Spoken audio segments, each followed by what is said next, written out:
Yes, ingawa kuna ni tofauti kwanza kwa sababu Kibabage ni left back. Alafu hizo mwenda ni right back. Ila of course kuna nimeona wachambuzi wenzangu pia nimeona kila mtu anajaribu kutolea maoni yake, kitu ambacho wakati mwingine wanasema kwamba maoni hayazuiliwi wala hayapingwi.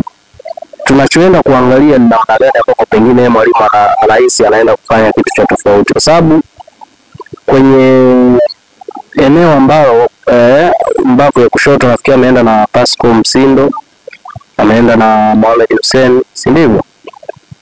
Lakini pia nimemwona kuna kama fullback wa tatu kwenye eneo moja na Kibabage mwenyewe, si ndio? Kwa mtazamo wangu nafikiri kulikuwa hakuna haja ya kuchukua mafullback watatu wa kushoto.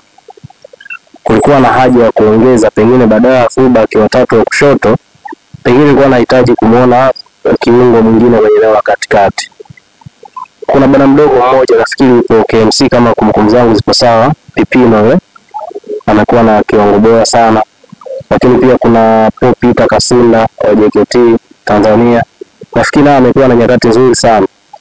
Kulikuwa na option hiyo, lakini wakati mwingine haujaji sana maamuzi ya mwalimu, kwa sababu anaweza kukuambia tu kwamba mimi nimechukua wao kwa sababu najua anaenda kutumia zaidi eneo la kushoto kwa ajili ya kuataka. Maana yake naamini kwamba muda mwingi huko ndio tutakuwa tuna overload, tunafanya overloading muda mwingi.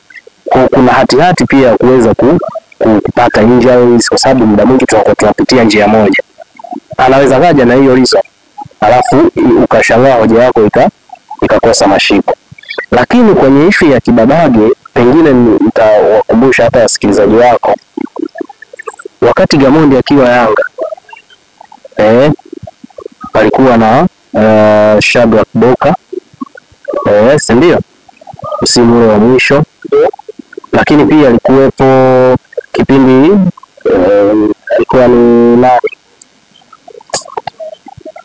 Yes, I think so. Lakini pia Lomalisa Mtambala kama nakumbuka. Lomalisa ndio alishona bila shaka na Shadrack Boka. Kwa hiyo kwa picha hiyo inakuonyeshaje? Alikuwa anaanza kumtumia zaidi Kibabage kuliko Boka kwenye mechi nyingi, si ndio? Kwa nini? Kwa sababu na nilishawahi kuja kwenye kamera yako hapa nikaweka utofauti wa Kibabage na Boka, kwamba kwa Kibabage faida ambayo yupo nayo kwa mpira wa Gamondi ni tunasema ni wale press resistant, fullback ambaye ana uwezo wa press wa kupitia chini, alafu si umeelewa, yani pasi zake sio za juu. Kibabage ni mara chache sana utamkuta akipiga mipira ya juu, kwa maana kwamba wanafaika masweka na wale viungo wakati kwenye eneo ushambuliaji waweze kupiga header, wafanye acrobatic na vitu kama hivyo. Sio mpira wa Gamondi. Anataka mafullback wake wale wote waweze kupiga mipira ya ndani ambayo inaenda kukati, tunaita inside area, kwa maana kwamba eneo la namba 10, namba 8, namba 9 ndio wakokote ile mpira kutokea chini na si kucheza mipira ya juu. Na ndio maana unaona wakati mwingine Boka anapata changamoto ya kupata nafasi muda mwingi mbele ya Kibabage, kwa sababu Kibabage ni mzuri zaidi katika kutekeleza mbinu za mwalimu ambazo Gamondi tumekuwa tukimuona nazo.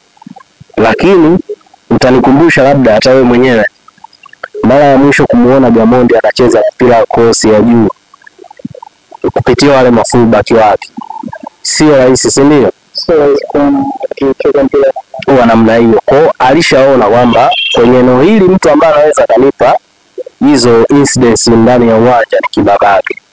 Kwa no doubt na sitoshangaa kumuona Kibabage anacheza mara nyingi zaidi kuliko hata Msindo, kuliko hata Mohamed Hussein.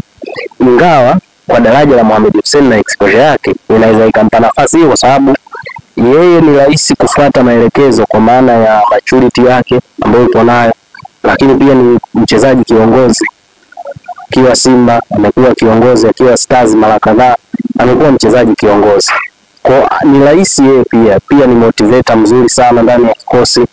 Kwa hiyo picha anaweza kawa nayo mbele ya Kibabage, unamuona kwamba pengine na yeye nafasi unaiona inakuja. Lakini kwangu mimi kuwaita mafullback watatu, kwa mtazamo wangu mimi sikuwa nimeiafiki sana, kwa sababu tulikuwa tunahitaji pia kuongeza viungo kwenye eneo la katikati. Tulishuhudia kwenye chani iliyopita kama nakumbuka, tulipata shida viungo kwenye eneo la midfield, lakini mwalimu aliona mpaka ile hatua alianza kuwachezesha mabeki. Abdulrazak Hamza kama nakumbuka mechi yake ambayo tulicheza dhidi ya Zambia, kama kumbukumbu zangu zipo sawa, alisogezwa kwenye eneo la katikati, na dhidi ya Morocco pia alicheza kama namba 6. Kwa unakuja kuona ule uhaba mara nyingi tulikuwa tunaenda kuupata, lakini wakati mwingine naheshimu sana maamuzi ya walimu, kwa sababu wao ndio wanakuwa wanajua ni kipi ambacho wanakidimandi kwenye kikosi. Sisi tutahoji tu mchezo umechezwaje, matokeo yamepatikanaje. Baada ya hapo ndio nafikiri tunaweza tukawa na sauti hiyo kuweza kujaji kile ambacho tutakuwa tunakiona kinaendelea.